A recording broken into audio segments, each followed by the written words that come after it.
Usually after a loss, I take a day to process it, then I come back on Monday and I feel just as optimistic about getting to 7 or 8 wins as I did before. But this time's different.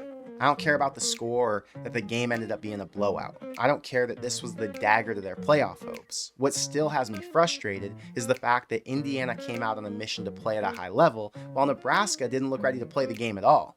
I've heard Rhule talk about the team still having that negative mindset around winning close games, which I totally understand. 65% of the starters played for Frost and were basically conditioned to believe that it couldn't happen. But this wasn't that kind of game.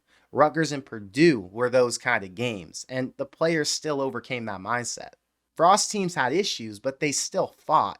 It was rare to see a Frost led Nebraska not come out fiery, even if they believed they couldn't win.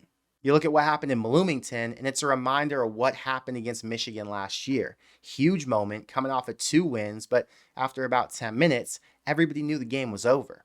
I get that the players have some lingering energy from the last staff, but those 2020 and 2021 teams still came out and competed, even though they lost most of their games. And I bring this up because I don't think we can use it as an excuse. There's a different issue to address, and Matt Rule's got to figure out what that is.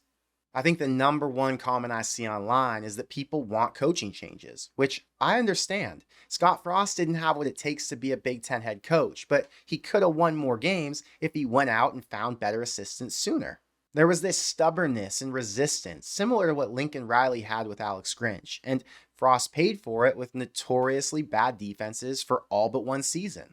What impressed me about Rule from the start was that he was willing to trim the fat. He got rid of multiple assistants who weren't performing up to the standard. He replaced them or hired new guys that could help in areas where the team showed signs they were struggling.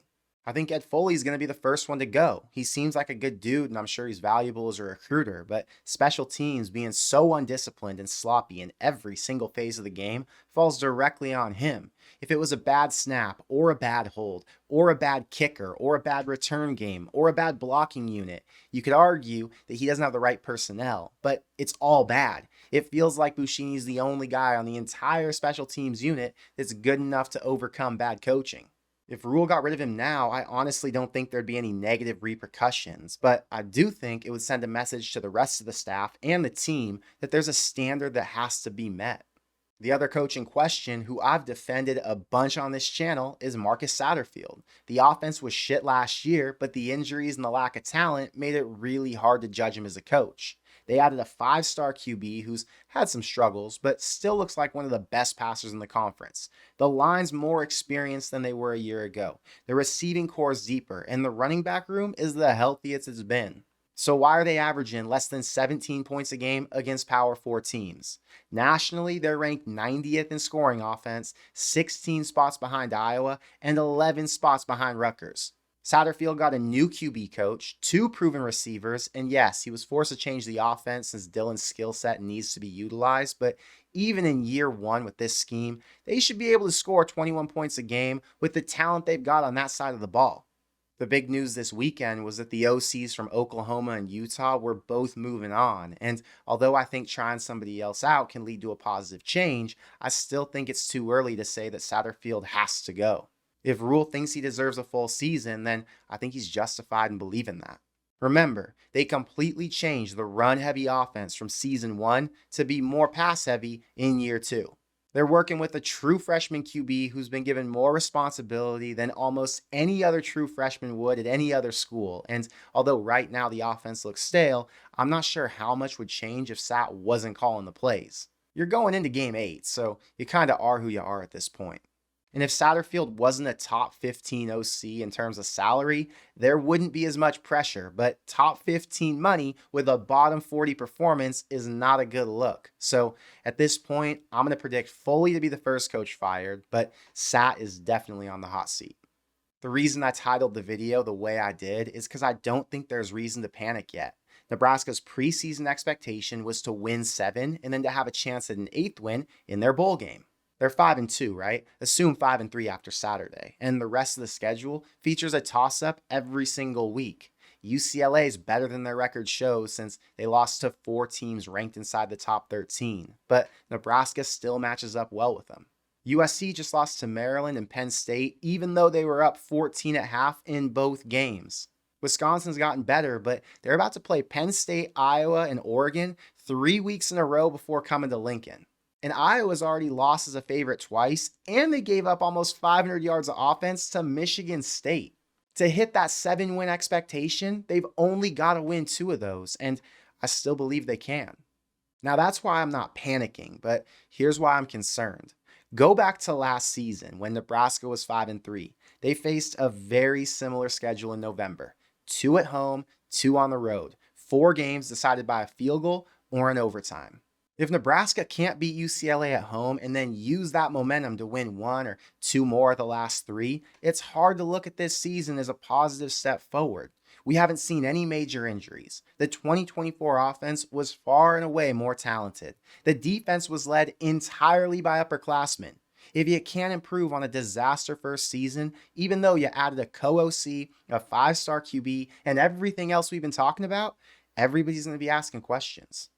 2 of the most common comments I get on the channel are about Dylan running it more often and why isn't Nebraska running more in general. So first, Dylan's a pocket passer. He can move around and he can keep plays alive, but he's most valuable to the offense when he's getting the ball to the playmakers. If Dylan starts keeping it, they might have a couple 5 or 10-yard pickups, but if he's trained to keep his eyes downfield and make a big-time throw, there's a much higher percentage chance that we're going to see a big play through the air. As far as establishing a run game goes, I just don't see it happening this season. They can try to run and play balanced, but when you're in dogfights with teams that can score, you've got to have a successful passing game to get the ball downfield. They don't have the line or a back that can take over a game, and that's why it's been by committee pretty much every week so far. I try not to get too emotional over Nebraska's situation because it really takes 3 years to lay the foundation and to recruit your own players. But I do know in the new era of college football, people dream of the 1-year turnarounds like we're seeing at Indiana and like we saw at Louisville last year. I've talked about Rhule coming from the NFL and not having the luxury of bringing a bunch of guys in from the portal at his previous school. But one thing I'll say to his credit is that Rhule is a solutions-based head coach who adjusts to the current landscape. He acknowledges what is or isn't working, and to this point hasn't been loyal to a fault.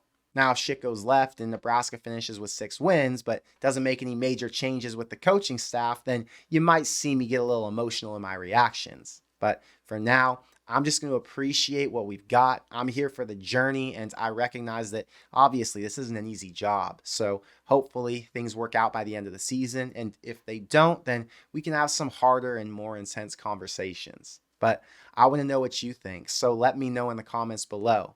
How do you feel about mid-season coaching firings? Is it time to pull the plug on a certain coach, or do you think they deserve until the end of the season to try and get things right? Looking at the schedule and knowing those teams are all in very similar boats as Nebraska, what's your new record prediction after the loss to Indiana? And what's your honest take on the offense? Is there an answer this year? Or do they need another overhaul? I'm not impressed with what I've seen so far, so if changes are made, I would love to see Dylan paired with a scheme that gives him an opportunity to average 275 a game like he would at Texas or Georgia. But that's all I've got for today. So until next time, thank you for being here, and I will see you in the next one. Go Big Red.